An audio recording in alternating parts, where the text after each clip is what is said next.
श्रोतेहो नमस्कार. आपण ऐकत आहात रेडिओ वत्सगुण 90.8 FM आवाज वाशिम की. आणि आज एका खास विषयावर खास पाहुणे आपल्यासोबत आहेत चर्चा करण्यासाठी आणि खास ऑकेजन आहे ते म्हणजेच आज आहे जागतिक किडनी रोग दिन. म्हणजेच जागतिक किडनी दिवस आज आहे आणि या निमित्त सर्व श्रोत्यांना सर्वप्रथम खूप साऱ्या शुभेच्छा. आणि किडनी हा विषय सर्वांसाठी खूप मोठा आहे आणि या विषयावर एक तज्ज्ञ आज आपल्यासोबत आहेत. त्यांचा परिचय सुद्धा मी तुम्हाला करून देणार आहे. आणि जे श्रोते सध्या रेडिओ वत्सगुणला ऐकतायत त्याचबरोबर रेडिओ वत्सगुणचं युट्यूब चॅनल जे बघतायत त्या सर्वांना या जागतिक किडनी दिवसाच्या खूप साऱ्या शुभेच्छा. आणि आज आपल्यासोबत जे आहेत ते आहेत डॉक्टर पंकज गोटे सर, जे आहेत किडनी रोग तज्ज्ञ आणि शकुंतला हॉस्पिटल वाशिम येथे ते कार्यरत आहेत, त्यांचे संचालक ते आहेत. तर त्यांच्यासोबत आज आपण विशेष बातचीत करणार आहोत. सर खूप खूप स्वागत आहे. नमस्कार. नमस्कार सर, ज्या पद्धतीने की जागतिक किडनी दिवस म्हणजे प्रत्येक दिवस एक वेगळा असतो आणि तसाच जागतिक किडनी दिवस या विषयावर आज आपण चर्चा करणार आहोत. किडनी हा खूप मोठा विषय आहे आणि आज आपण आपला वेळातला वेळ काढून आमच्या या स्टुडिओमध्ये आलेला आहात. तर सर्वप्रथम जागतिक किडनी दिवस याविषयी आपण काय सांगाल? जागतिक किडनी दिवस हा दरवर्षी मार्च महिन्याच्या दुसऱ्या मंगळवारी साजरा केला जातो. अच्छा. आणि यावर्षी तो 11 मार्च रोजी पडतो आहे. जी. हा दिवस नेमका किडनी रोगाबद्दल लोकांमध्ये जनजागृती करण्यासाठी साजरा केला जातो. नक्कीच. आणि लोकांना किडनी रोगाबद्दल माहिती पडलं पाहिजे त्यासाठी विविध प्रोग्राम आम्ही करत असतो. त्याच विषयावर आपण आज चर्चा करणार आहोत. नक्कीच सर, जसं तुम्ही सांगितलं की जागतिक किडनी दिवसाचं एक औचित्य आहे आणि याविषयी लोकांमध्ये एक अवेअरनेस झाला पाहिजे की आपली किडनी सुदृढ कशी राहील. आणि बरेचशा वेळेस आपण पाहतो की आता सध्या बरेचसे प्रॉब्लेम जे आहेत ते किडनीचे बरेचसे प्रॉब्लेम लोकांमध्ये आहेत. तर नेमकी किडनी हा जो विषय आहे तर सुदृढ किडनी कशाला म्हणता येईल आपल्याला? सो किडनी बद्दल थोडं सांगून देऊ. नक्कीच. बरं, किडनी हा बेसिकली आपल्याला 2 किडनी असतात. जी. आणि किडनीचा आकार सर्वांनाच माहित आहे. पर्टिक्युलर जे राजमा असतो त्या आकाराच्या किडनी असतात, कर्व्ड असतात. आणि 150 ग्रामचाच अवयव आहे हा. अच्छा. आणि जवळपास 10 सेंटीमीटर लांब आणि 4 सेंटीमीटर रुंदीचा असतो. पण काम भरपूर करतो. जी. सतत रक्त साफ करण्याचं काम किडनी हा अवयव करत असतो. रक्तातील घाण साफ करणे, रक्तातील लघवीमधील चांगले घटक शरीरामध्ये राहू देणे. जी. व्हिटॅमिन डी चे उत्पादन, इरिथ्रोपोएटिनचे उत्पादन. इरिथ्रोपोएटिन हा हार्मोन आहे जो रक्त वाढीसाठी कामात येतो. जी बिलकुल. तसेच शरीरामध्ये होमिओस्टॅसिस म्हणजे शरीरामधल्या अंतर्गत स्थिती एक कंटिन्युअस होमिओस्टॅसिस मेंटेन करण्याचं सुद्धा काम किडनी करत असतो. अच्छा. आणि रक्तदाब, जे आपलं रक्तदाब आपलं एका पर्टिक्युलर लिमिटमध्ये राहतं, एका विशिष्ट याच्यात राहतं. 120 ते 180च्या दरम्यान मेंटेन करण्याचं सुद्धा काम रक्तदाबाचं किडनी करत असते. अच्छा. जवळपास दिवसातून 180 लिटर घाण पाणी किडनी गाळत असते. अच्छा. 180 लिटर दिवसातून. आणि त्याच्यातून ते फक्त 2 लिटर लघवी बनवत असते. अच्छा. म्हणजे 180 लिटर घाण पाणी फिल्टर करून पाणी बनवायचं आणि त्या पाण्यातून मग चांगले घटक आणि पाणी वापस शोषून घेणं. अच्छा. हे सुद्धा काम किडनी करते. क्या बात आहे. 180 लिटरचं जे काही उलाढाल आहे ती आपल्या शरीरामध्ये आणि शेवटी फक्त 2 लिटर लघवी बनते आपली. जी. म्हणजे इतकं सारं फिल्टर करण्याचं काम किडनी करत असते. आणि बऱ्याचशा वेळेस आता आपण सध्या पाहतोय की किडनी जे आहे हा जसं तुम्ही सांगितलं की खूप महत्वाचा पार्ट आहे, आपल्या अवयव आहे आपल्या शरीरामधला. तर ज्या पद्धतीने आपण किडनी विषयी बोललो तर या किडनीला आता सध्या लोकांना खूप सारे आजार होत आहेत किडनीचे. तर याला सुदृढ ठेवण्यासाठी, निरोगी ठेवण्यासाठी नेमकं काय करता येईल सर? किडनी सुदृढ ठेवण्यासाठी खूप सिंपल गोष्टी आहेत. अच्छा. जसं मीठ कमी खाणे. अच्छा. आपल्याकडे मीठ खाण्याचं प्रमाण जास्ती आहे. आम्ही एक कन्सेप्ट आहे, 1 चम्मच चीनी कम नमक कम. त्याच्याने दोन्ही तुमच्या गोष्टी म्हणजे तुमच्या एक तर तुमचं शुगरची बिमारी जर त्याला असेल तर त्याच्यामुळे ते शुगरची बिमारी कंट्रोलमध्ये राहते. म्हणजे मीठ कमी करायचं असते. जर कोणी स्मोकिंग किंवा म्हणजे बिडी पिणं किंवा सिगरेट पिणं असेल तर ते बंद करावं लागतं. अच्छा. त्याच्याने सुद्धा किडनीवर परिणाम होतात. अच्छा. त्याच्यानंतर रक्तदाब नियंत्रणात ठेवणं.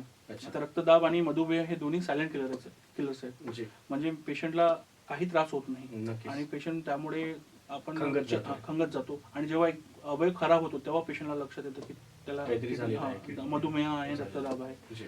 तर वयाच्या 35व्या वर्षानंतर रेग्युलर चेकअप करणं हे खूप महत्वाचं आहे, जेणेकरून आपल्या लक्षात येईल की रक्तदाब आहे किंवा मग शुगरची बिमारी आहे हे लक्षात आलं तर ते कंट्रोलमध्ये ठेवणं. त्याच्याने सुद्धा किडनी सुदृढ राहतात. आजकाल गोळ्या खूप भेटतात, हातपाय दुखण्याच्या जी. गोळ्या सहजपणे अवेलेबल आहेत. बिलकुल बिलकुल पेन किलर आपण मी तर ऐकलेलं आहे किराणा दुकानावर सुद्धा अवेलेबल आहेत. नक्कीच नक्कीच. ते अनावश्यक गोळ्यांचा वापर टाळणे सर्वात अच्छा. महत्वाचं. अच्छा. कारण की जेही आपल्या शरीरात जातं त्याचे एक तर आपल्यावर उपाय आणि अपाय दोन्ही दोन्ही होतात. करतात. तर ते अपाय जर आपल्या म्हणजे ह्या ज्या हातपाय दुखण्याच्या गोळ्या असतात याचे अपाय किडनीवर होतात. अच्छा. आणि प्रत्येकाची किडनी सारखी नसते, कोणाची कमजोर असते, कोणाची चांगली असते.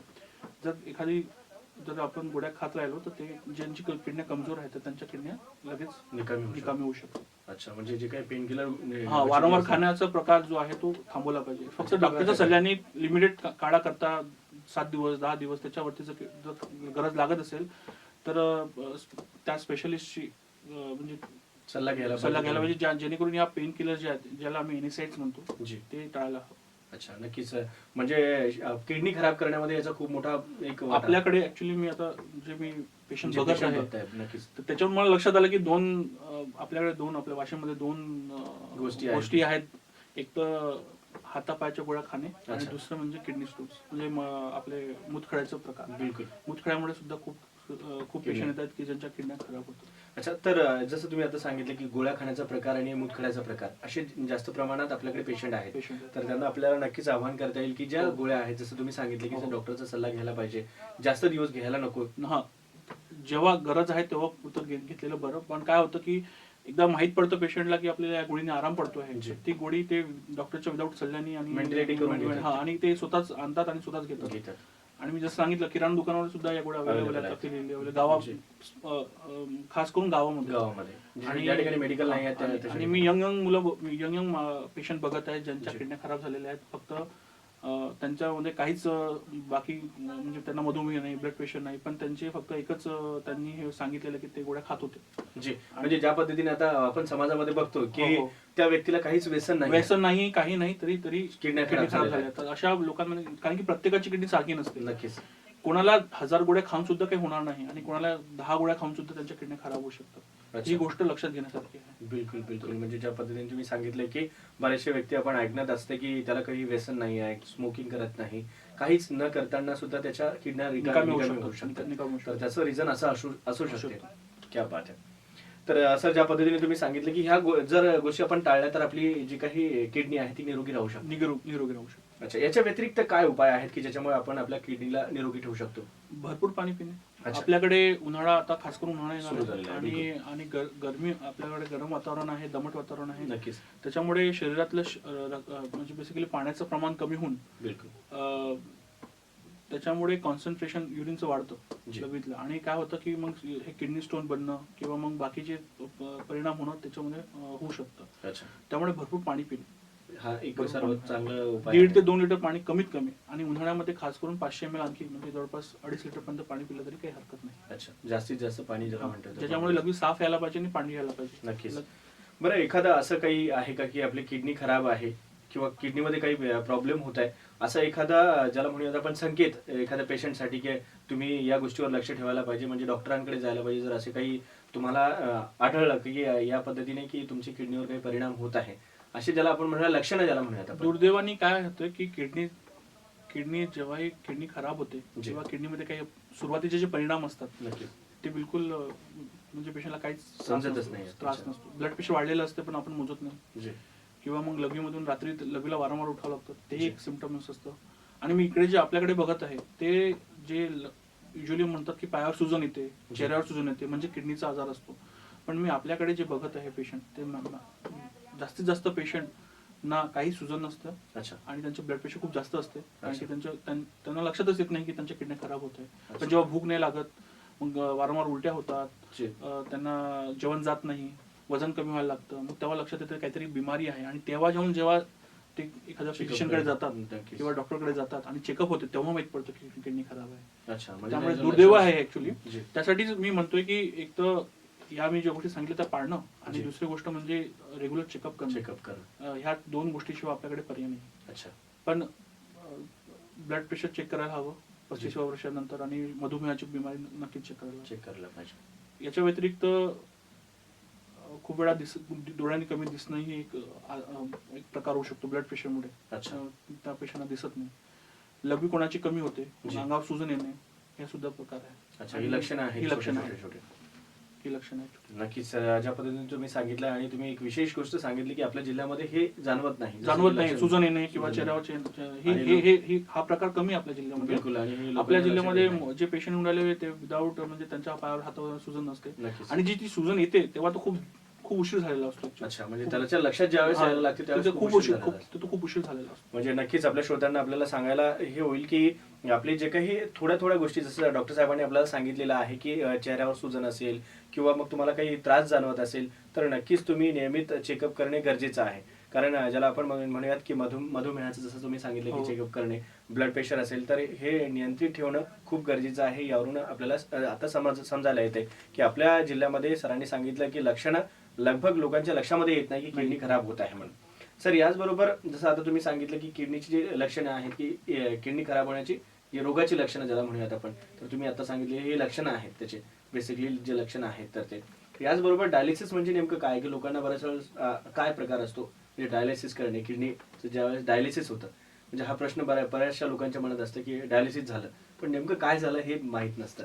डायलिसिस म्हणजे एका प्रकारे रक्त साफ करणं. अच्छा. कारण की किडनी हा सतत आपलं रक्त साफ करत राहते. बिलकुल. आणि किडनी निकामी झाल्यानंतर, किडनी असा अवयव आहे की तो निकामी झाल्यानंतर आपण पेशंटला जगवू शकतो, मशीनद्वारे किंवा मग डायलिसिसद्वारे. अच्छा. तर डायलिसिस एक बेसिकली आपण त्याला म्हणता येईल की वरदान आहे किडनी पेशंटसाठी. कारण की अगोदर 50 वर्षाच्या अगोदर लोक मरायचे आणि या पेशंटला कोणी हात नव्हतं लावत. पण एकदा डायलिसिस सुरू झालं तेव्हापासून हे पेशंट जगायला लागले आणि वर्षानुवर्ष जगतात. मी जवळपास 20 वर्ष जे पेशंट चांगले आहे डायलिसिसवर असे पेशंट सुद्धा दिल्लीला बघितलेले आहेत. अच्छा. तर डायलिसिस एक वरदान आहे किडनी पेशंटसाठी, कारण की आपला एक अवयव निकामी झालेला आहे, तो काम नाही करत आहे आणि तरी पेशंट जिवंत आहे. असं दुसऱ्या अवयवांबद्दल होऊ शकत नाही. कारण की तुमचं हार्ट फेल्युअर झालं तर तुम्हाला जगू शकत नाही, तुमचं ब्रेन फेल झालं तुम्ही जगू शकत नाही, तुमचे फुफ्फुस खराब झाले तर तुम्ही जगू शकत नाही. पण एक किडनी एकमेव अवयव आहे, त्यासाठी तुम्ही एखाद्या मशीनवर किंवा एखाद्या पद्धतीने तुम्ही जगू शकता. कसा प्रकार आहे डायलिसिस म्हणजे रक्त साफ करणं. डायलिसिसचे 2 प्रकार आहेत.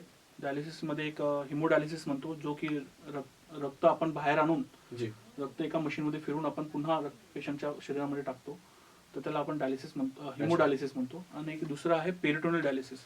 पेरिटोनियल डायलिसिस म्हणजे पेशंटच्या पोटामध्ये आपण चांगलं पाणी टाकतो आणि ते पाणी काही वेळानंतर जे सर्व घाण शोषून घेतो, ते पाणी जे घाण पाणी होतं ते आपण मग थोड्या वेळानंतर 4 तासांत आपण काढून घेत असतो.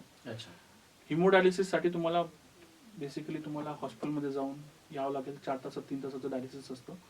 आणि पेरिटोनियल डायलिसिस तुम्ही घरी सुद्धा करू शकता. घरी सुद्धा आणि सेफली करू शकता. म्हणजे काही जास्त काही पब्लिक त्यामुळे आपण आपल्याकडे पेरिटोनियल डायलिसिस हा प्रकार कमी आहे.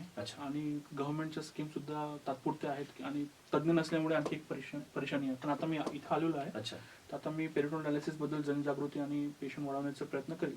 पण हिमोडायलिसिस सध्या आपल्या जिल्ह्यात सुरू आहे. 2-3 ठिकाणी आपण करतोय आणि योजने थ्रू होते.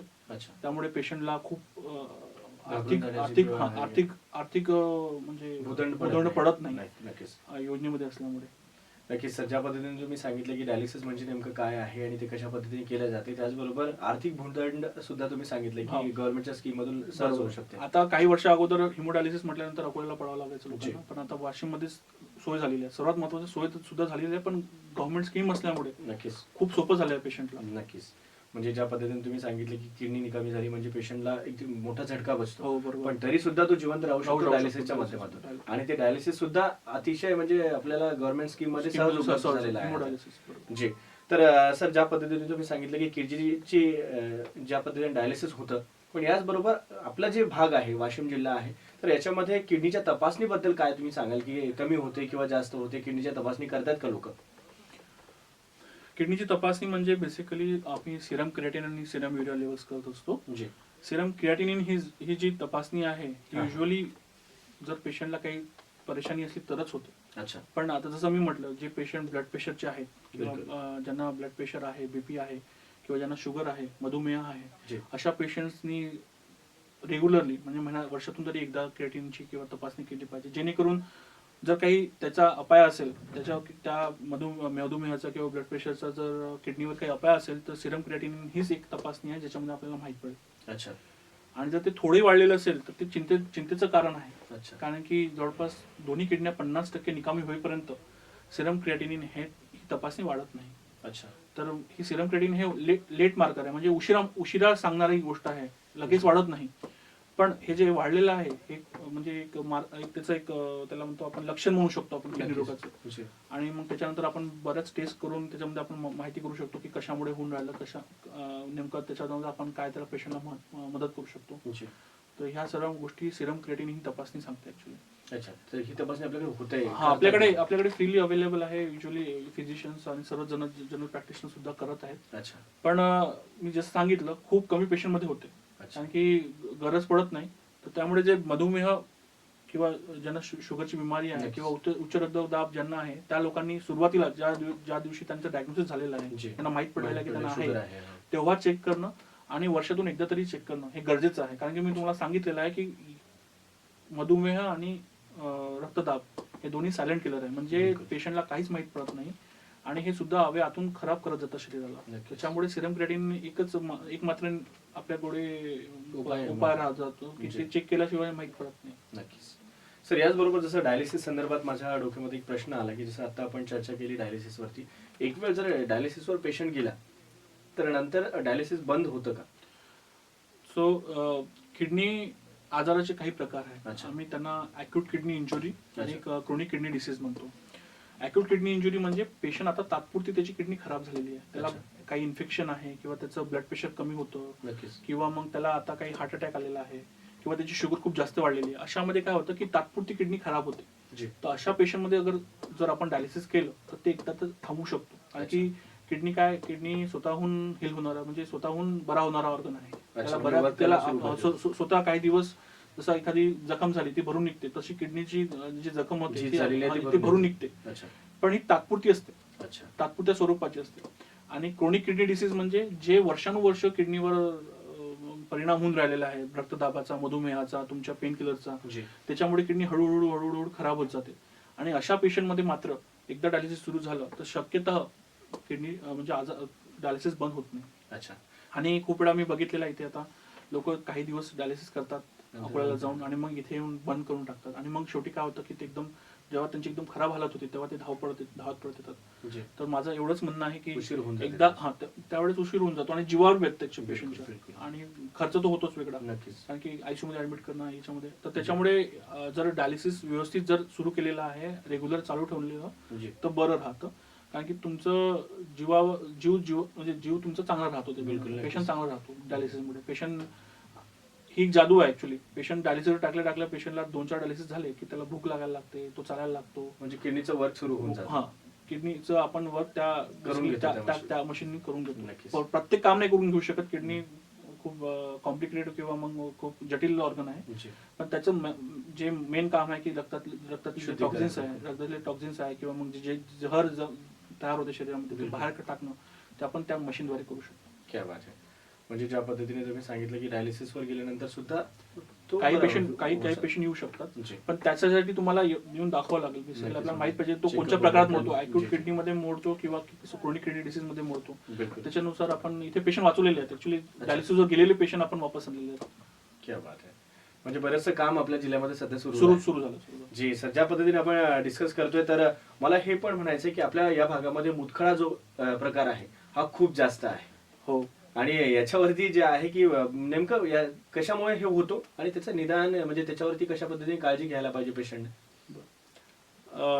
मुतखडा हा प्रकार ऍक्च्युली युरोलॉजी मध्ये जास्त मोडतो, कारण की याच्यामध्ये एखाद्या नेफ्रोलॉजिस्टकडे जास्ती उपाय नाही आहेत. अच्छा.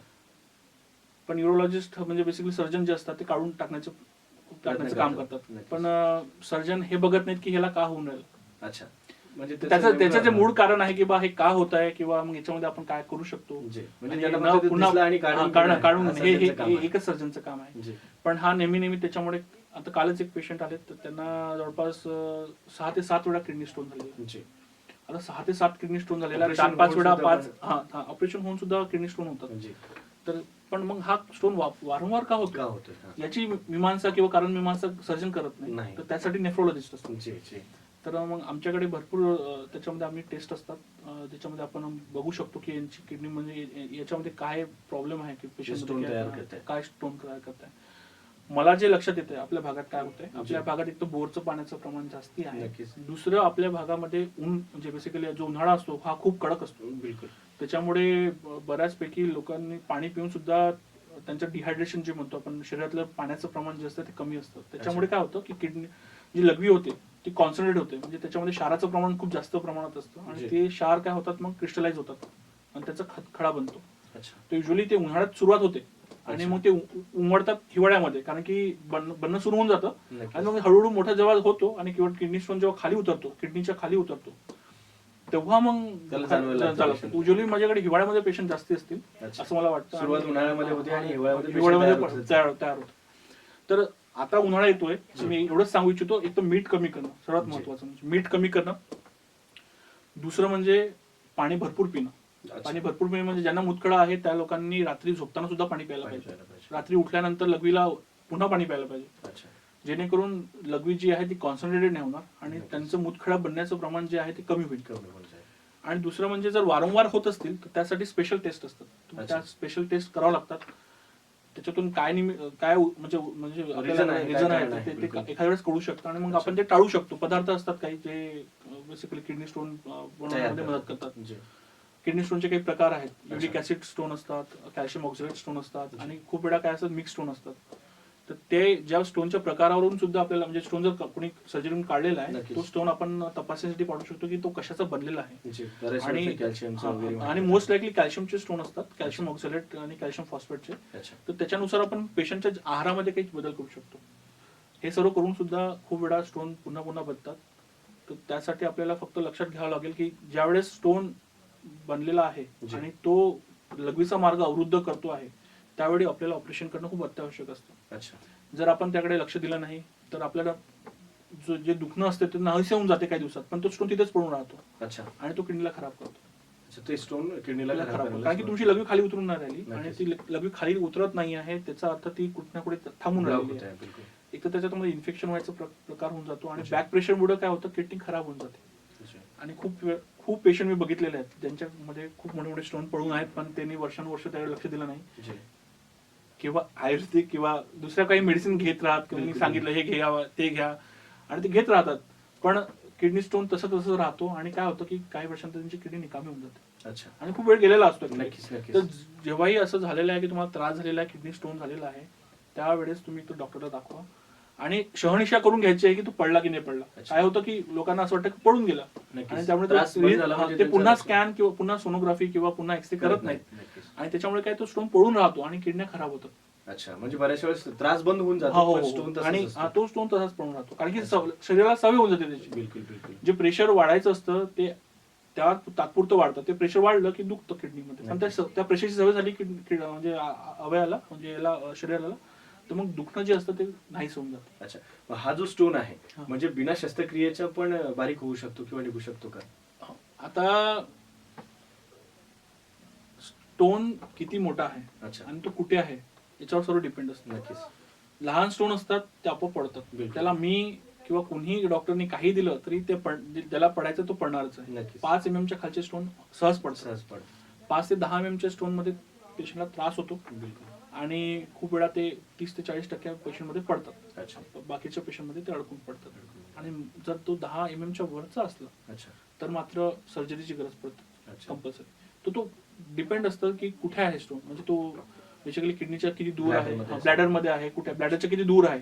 ब्लॅडरच्या खूप दूर असेल तर त्यावेळेस शस्त्रक्रिया करावं लागते, किंवा ब्लॅडरच्या खूप जवळ आहे, छोटा आहे, तर मग तो आपोआप पडतो, किंवा मग पाणी भरपूर पिल्याने सुद्धा पडून जातो. म्हणजे या पद्धतीने जर काळजी घेतली तर म्हणजे हा मुतखडा जो आजार आहे आपल्याकडे जास्ती आहे प्रकार, असं वाटतं जास्त प्रमाणात लोकांना हा प्रॉब्लेम आहे. याच्यापासून दूर राहण्यासाठी एकमेव जसं तुम्ही सांगितलं की पाणी आणि मीठ विसरून जातो आपण. मीठ, पाणी सर्व फोकस करतात पण मीठ मिठाचा आपल्याकडे मीठ जास्त खातात, मला जितकं लक्षात आलेलं आहे. आपल्या विदर्भात खूप जास्त चालतं, तर मीठ कमी करणं खूप गरजेचं आहे. आणि मीठ जर कमी केलं तर स्टोन सुद्धा कमी होतात. खूप लोक दूध सोडून देतात, तर दूध प्यायला पाहिजे. जे नॅचरल कॅल्शियम आहे ते खायला पाहिजे. बाहेरून जे कॅल्शियम म्हणतो आपण, जे गोळ्यांमध्ये कॅल्शियम असतात ते टाळायला पाहिजे. बाकी मीठ कमी करणं, पाणी भरपूर पिणं आणि नॅचरल कॅल्शियम खाणं हे तीनच गोष्टी आहेत गोष्टी जे वाचू शकतात. जी सर, खूप सुंदर अशी चर्चा आपली या विषयावर सुरू आहे आणि खूप सुंदर अशी माहिती आज आपण आम्हाला दिलेली आहे. तरी जाता जाता विशेष जे किडनी विषयी आजचा जो दिवस आहे तो आहे जागतिक किडनी दिवस, आणि या निमित्त आपल्या श्रोत्यांना काय सांगायला आपण?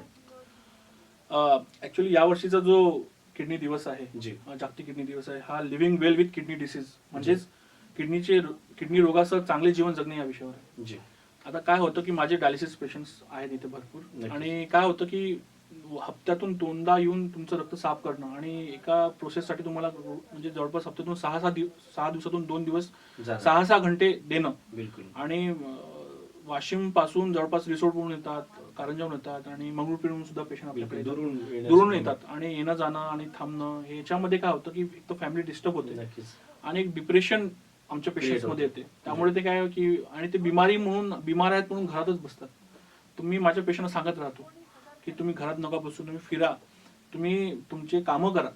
बिलकुल. ऑब्व्हियसली ते जड काम नाही करू शकणार, पण त्यांना किराणा म्हणून सामान आणणं किंवा एखादं डेली रुटीनचे कामं ते सोडायचे नाहीत, आणि तुम्ही बाकी सोशल गॅदरिंग्स मध्ये जाणं हे सर्व महत्वाचं आहे. कारण की काय, किडनी आजार झाल्यानंतर तुम्ही किडनी रोगी बनले आहेत, पण त्याच्यामुळे तुम्ही घरामध्ये राहण्याचं काहीच कारण नाही. आता म्हणजे माझे खूप असे पेशंट्स आहेत की ज्यांनी एक किडनी पेशंट आहे ज्यांनी पूर्ण भारतामध्ये किडनी डायलिसिस म्हणजे डायलिसिस चेन उभी केलेली आहे. अच्छा. म्हणजे ते एंटरप्रेनर बनले. त्यांना त्यांचा त्रास लक्षात आला की आपल्याला एवढा त्रास होतोय, मग त्यांनी काय केलं की शहरामध्ये किडनी डायलिसिस सेंटर्स काढलेले आहेत की लोकांना सोपं झालं पाहिजे डायलिसिस करायला.